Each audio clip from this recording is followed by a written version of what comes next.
Hello, everybody. If you can see us and hear us all right, please let us know in the chat. You can type llama or let us know where you're viewing from today. Or just say hello.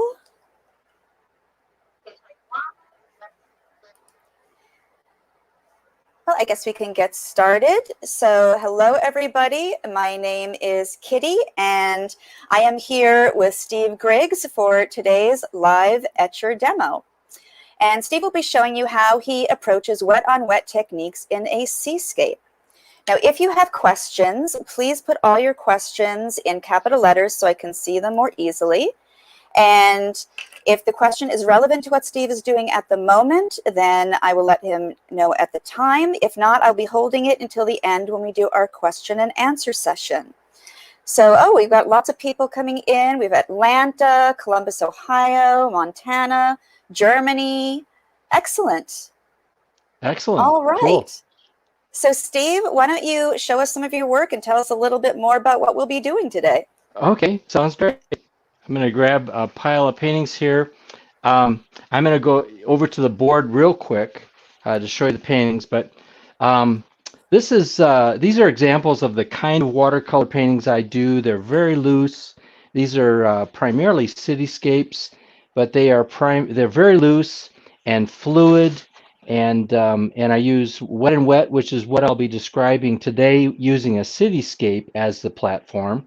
As the painting subject, but I use a lot of wet and wet, and then I use a lot of value and a lot of tone in my paintings. But this is the kind of style of painting that I do, and so it's a lot of fun, and that's what I will be teaching in my workshop. So let's shall we just get into it then? Yep, let's get started. Okay, let me clean this off, and I'll bring this card over.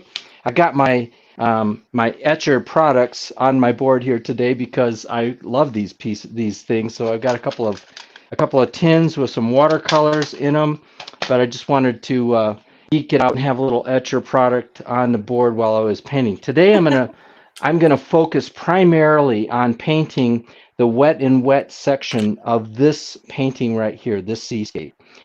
This shape, this form, is a very important form in this painting because it is the form or the shape that pushes out the subject. So I really want this to be an expressive mid-tone shape, and I'll show you how I'm going to execute that. I use different techniques to do that, and I'll explain that as I go. So I'll put this over here on the side so you'll be able to still see the actual piece as a reference, and I'm going to work primarily in this section of the painting. I normally do not put pencil marks on my page, but we were targeting up this this piece so that we could make sure we had it in the camera, and so I'm going to primarily focus in this section of the watercolor. I may get a little bit of work down here in the water just to demonstrate that, but I'm going to paint the wet and wet. Before I get into that, I just want to talk for a moment, just a quick moment, about brush technique. I use a couple of different techniques to pull off this wet and wet, and in terms of brush work, I might do a stroke that I call firing in. That's the firing in stroke there. It takes the tip of the brush and pushes it into the paper, and it fires in, and I can push the paint around on the page real easily. Another stroke that I might use here today will be one that I call dappling, and then I've loaded the tip of the brush up with pigment, and I'll just dapple that tip across the top like so. And I get large dark areas of paint by using that dappling technique, and then I can scrape into that and push paint, and you'll see I'll execute these brush techniques as I do this wet and wet to get the natural forms, and then I like to spray the tops of that. That causes it to bloom out, and in the blooming out, I get the form of leaves or natural forms by using those techniques. But primarily today, I'll be using in the firing in stroke and a dappling stroke to execute this background. Just wanted you to know what I was going to be doing before I got into it. So I have quinacridone gold is the main color that I'm going to use for this yellow area, and then I have phthalo blue. The combination of those two colors are going to give me that green that's really luscious, beautiful, warm green. And then I will use a little bit more phthalo, so I'll go quin gold to green to phthalo as I come across the surface. I like there's a lot of ways to execute wet and wet technique. One way is to saturate the paper. You take a brush and you get it nice and wet, and then you just go into the paper with the water. I'm going to saturate this corner just like this. That's one way to get the paper wet, so that then you can come into that with pigment and it will bloom out, or it'll give you that wet and wet feel. Another way, which I like to use probably more than the other, is I use what I call reverse wet and wet. So this technique, we're saturating the paper with water, and then we're painting into that saturated water. The reverse wet and wet technique, which I use, I will spray droplets onto the target area, so the water is sitting up on top of the paper. Then I'll go grab some pigment and I'll mix up my color, and then I'll fire into those areas where I have those droplets like so. And I'm going to get a little more quinacridone gold going over here so I can create that transition of color. And now as we go across, so you can see I'm painting into the wet of the droplets, and I'm getting that wet and wet as I go. Now I'm going to clean my brush, come back to my palette with a lot of water, and I'm going to mix up my color so that it's very, very fluid. And I'm going to spray this section, and I'm going to fire that brush in to this section like so. Just pushing that paint, come down and join those two areas. And as I come across into the corner where I did all that saturation, I'm going to go more pure phthalo blue up in that corner like so. And now I've got represented on the page a couple of different methods or ways to do wet and wet. So this is working the paint into the spray on area.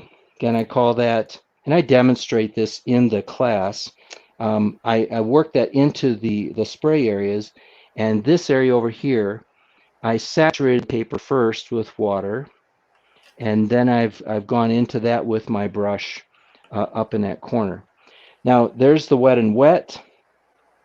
Let me bring a little bit of water underneath those shapes like so. And now I can just drag some of that wet and wet paint. By using clean water, I can create a gradation of color as it comes down the page, just by introducing more water, like so. And if I feel like my color is too strong, in other words, I've got too much pigment for the shape I'm working with, I can go back into those areas and I can lift some of that back like so. And it just gives me this variegated sense of pigment across that surface, across that shape, like that. And very quickly and very easily, I can get, using wet and wet, I can get this really natural, beautiful mid-tone shape expressed. And that mid-tone shape is going to be the shape that's going to push out or be the foil for my subject, which is in this case a sailboat. As this begins to dry, I can, or it begins to dry, I can go back up into that shape like I showed you, and I can scrape through that, and I can bring some of these more lineal elements above the tree line, And if I just hit the tops of those with spray, I can get them to bloom out or to, and this is again wet and wet kind of application, but I can get that to bloom out like so. And then blooming that out, I get a more natural tree-like indication or form. And so I can do that kind of thing. Let me just clean this knife blade off. And of course, while I'm working this background, this mid-tone background for the painting, I want to make sure that I'm going ahead and I've got it planned out so that I can go back in and I can scrape in into those fields of color.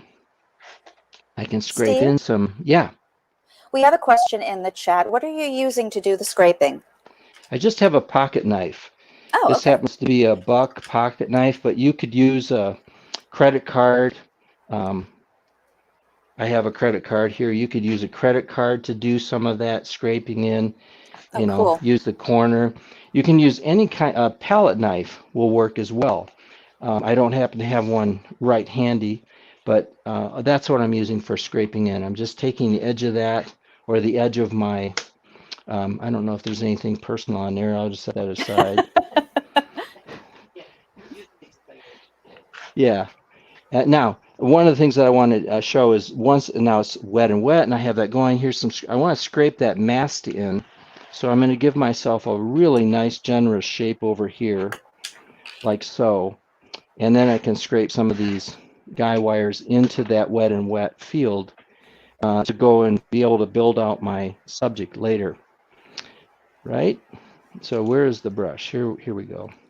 This is the one I was using. Let's put a little more color up there.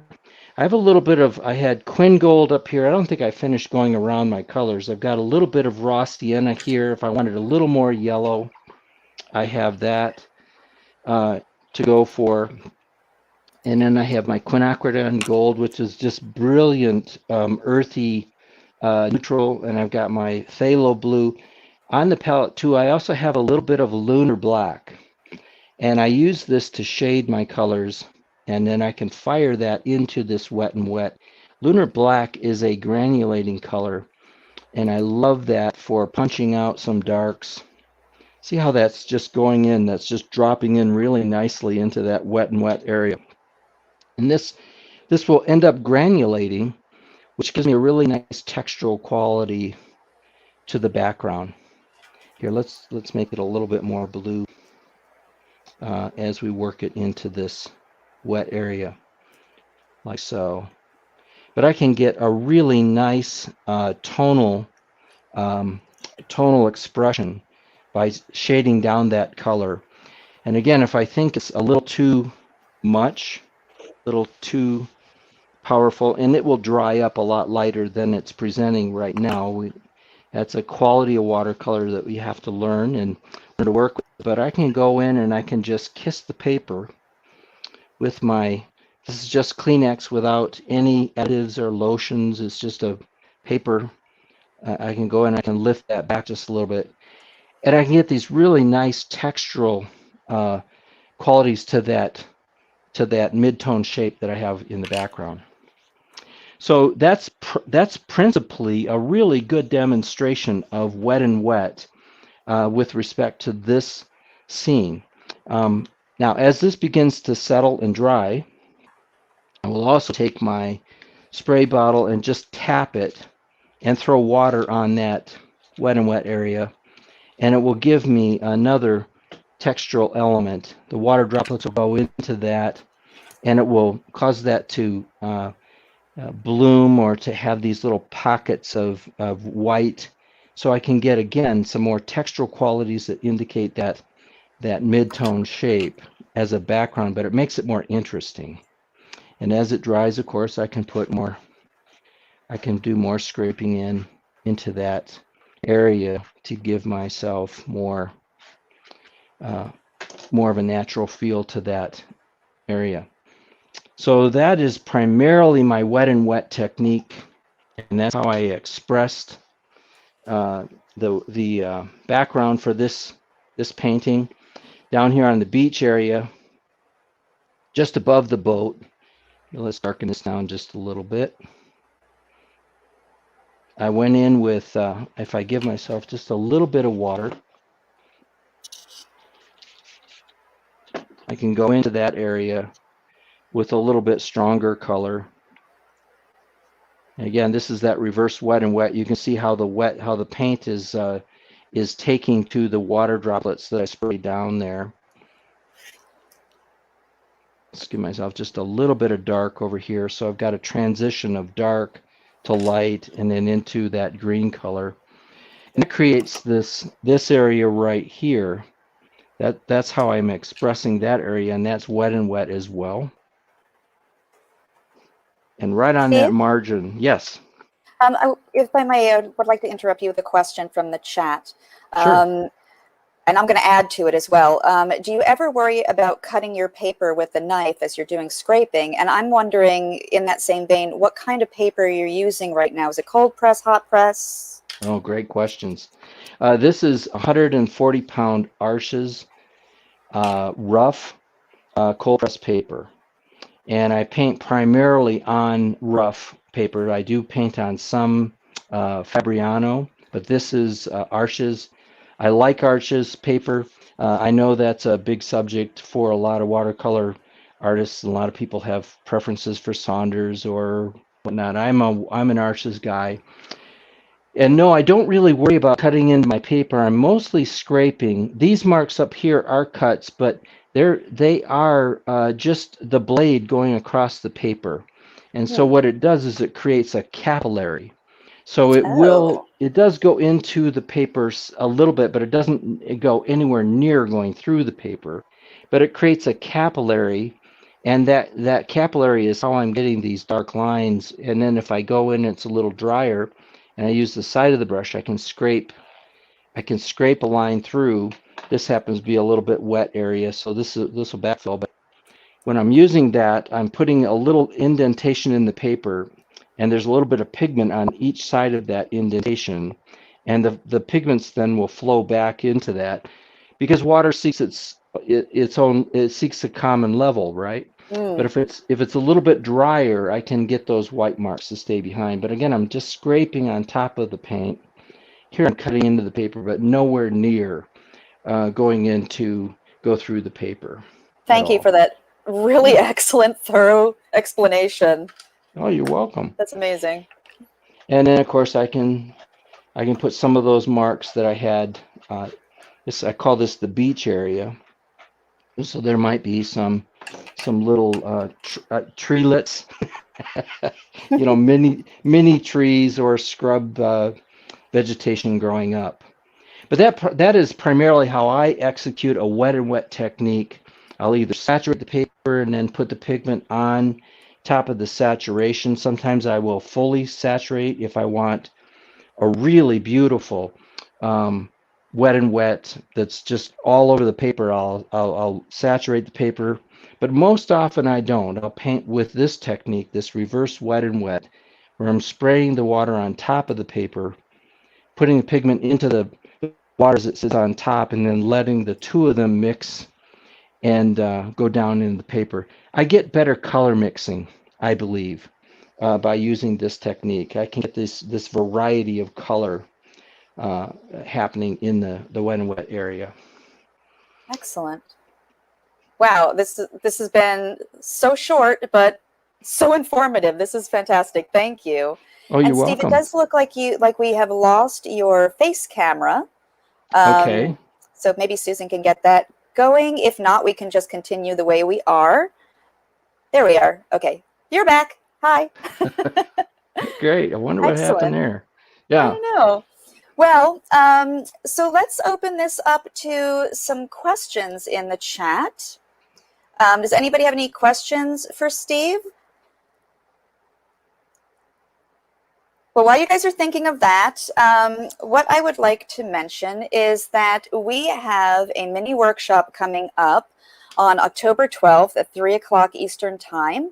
And the link is in the chat right now. And it's a 90-minute class where you get to delve a lot deeper into the techniques that Steve is teaching today. So given how much information we got today, I can't wait to see what we learned during that mini workshop. And Steve, why don't you tell us a little bit more about what you'll be covering in the mini workshop? Oh, great. I'll be painting, we'll be painting a cityscape together. And I will use, in that cityscape, I will introduce other techniques that I use besides the scraping in and the wet and wet that we saw today. But we'll apply it to the subject area of a cityscape.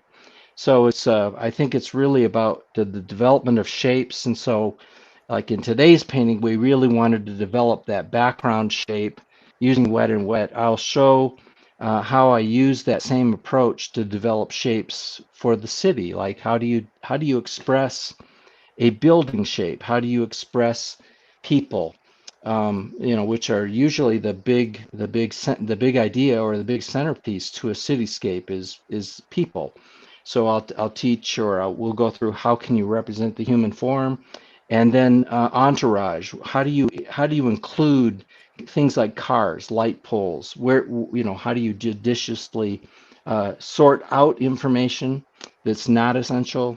And then how do you decide what to put into the painting? We'll go over all that kind of thing, but we'll use cityscapes like the ones I showed at the beginning of this time as our format, our Excellent. subject. And everybody, if you go to the link, there will be a link to the reference image as well, so you can see what actually Steve will be working on. Apparently right now the painting is at an exhibit or in a gallery. This painting that we were using today as our source material is coming back from a show. Yeah, it's in a gallery right now. Yeah. Great. And we do have some questions here. Let me go back a little bit here. We have a comment saying the palette is just as nice looking as the painting. It is really cool. Kind of looks like a peacock feather. Yeah. And okay, so how do you keep your white? Do you use any masking or anything like that? I'm gonna step away for just a minute because I do want to mention one other thing that we'll talk about in the workshop. I don't mask ever. I might use tape as a mask occasionally. Like if I have something that absolutely has to be straight, I might use tape as a mask. But generally, I like to paint. I like to do my shape development in my sketchbook. So it's all about the preliminary work that goes into painting, which I'll talk about extensively in a workshop.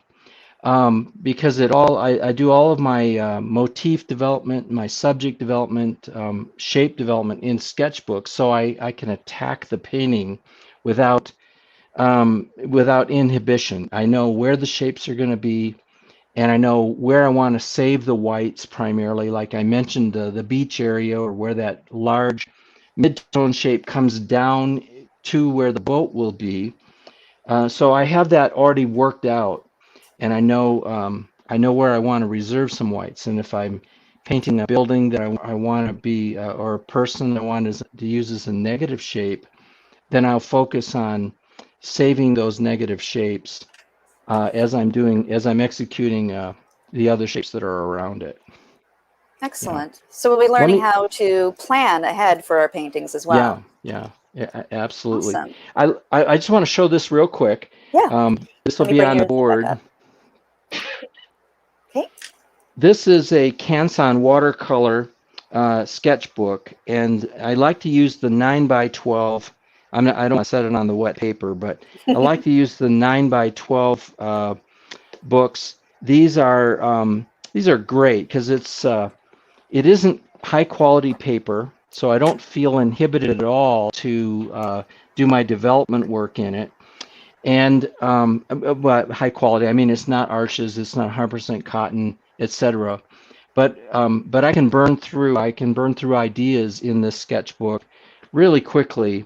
But again, it's a watercolor paper, so I can experiment with the techniques. I can experiment with shape development and not feel like I'm going to be inhibited by that. I also like the Escher sketchbooks, the Etcher sketchbooks too for that. They're good quality books and very portable. So if I'm out in the field, I can take those out with me and get some ideas generated really quickly. Yeah. Excellent.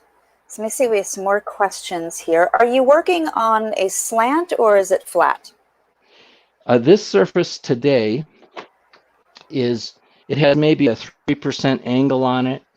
A lot of my pieces I work on a flat work surface. It depends on the painting. If it's a really if I want to gradate the subject, if I want to gradate the washes, you know, heavy pigment at the top, gradating down to the bottom, I will put about a 30% grade, but no more than that. On a rare occasion, I may paint vertical with the board upright, but very seldom. Most of the time, it's about a 5% angle, which is what I have here. You know, so I can still get the gradation. I can still get wet and wet. I can still manage my paint and my washes, and get nice fluid qualities out of them. Great. Yeah. So a comment from the chat. I'm madly in love with the subtle rainbow that you got. It does look like a rainbow. Awesome.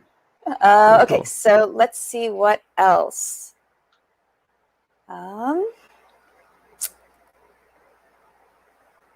Just running down here to see what else we have. Oh, do you ever use sky colors or do you always leave the sky white of the paper? Oh, that's a great question. I do leave the skies white a lot. That's kind of just a way that I look at the world. But I will put a subtle sky wash, and I'm reaching for my paintings right now, see if I can find an example, which I don't have in the set that I showed at the beginning of the painting. But a lot of times I'm painting shapes that are going up into the sky, like tree lines, and so the sky shape becomes very more of an anchoring shape. It's not a dominant shape in my paintings, and so I don't really want that expressed with a lot of detail, but I will put a real weak wet and wet sky. You know, I'll drop color into a lot of water up in the skies and just indicate the blue of the sky, or with a wash with wispy washes, but very subtle. Usually very Excellent. subtle. Yeah. And what kind of brushes and sizes of brushes do you like to use? Oh, great. That's another great question. I like really several, but I paint with Da Vinci. I paint with let's see, Da Vinci, but primarily I paint with Princeton Neptunes. Princeton brushes. I really do like Princeton brushes. Van Gogh brushes. Van Gogh, no, those are Da Vinci. But I think primarily Neptunes. I think today I was using a Neptune quill brush, Princeton Neptune quill brush. But I do have in my inventory, I have some Da Vinci Artissimo. I've got some Da Vinci flat brushes, some mottlers that I use, primarily Da Vinci and Princeton. I'm trying to think if there's anybody else. Yeah. I do have some. I have started playing with these etcher brushes. Etcher brushes. I got this set here that's in the roll is a gouache set, and it's got some really nice. It's very nice for doing detail. So I do a lot of. I think I illustrate my people with these etcher brushes. Yeah. Oh, great. Yeah. All right. Let me see if there are any other questions here that came up. All right. It looks like that's pretty much it for the questions. And once again, the workshop is on October 12th at 3 p.m. The registration is online. I've also put the link in the chat. And let's see what else. Also, if you followed along with us today, we would absolutely love to see what you have done. So I'm going to drop in the tags for Etcher and for Steve. So I'm going to put that in the chat right now. And also, I'd like to tell you about our private Facebook group. So it's only for people who have attended our demos and workshops. It's a great place to share your work if you don't want to put it out in the whole wide world, if you just want to keep it into one place, so that if you would like to get some feedback, you can do so. And if you put some things up, if you make some posts with what you've done today in the group in the next couple of days, Steve can always take a look at it and make some comments and give some feedback. So that's on, let me put this link in here now. There you go. Okay. And also, I would like to ask you a question and ask you to answer it in the comments underneath the YouTube video. I would like you to think about what you can do with some of the techniques that Steve taught you today during the next week. So almost like a little bit of homework, just something to get your creative brain going. What other subjects do you think you can use this technique on? So go ahead and give us some answers in the comments underneath the YouTube video. So if there are no more questions, it looks like we're good here, and our time is actually up. So I have put a feedback link into the chat. We really do appreciate your feedback so that we can keep bringing you content that you're going to love. And actually, one last thing. Steve has some prints for sale. They're digital prints. And I'm going to put that link in the chat right now.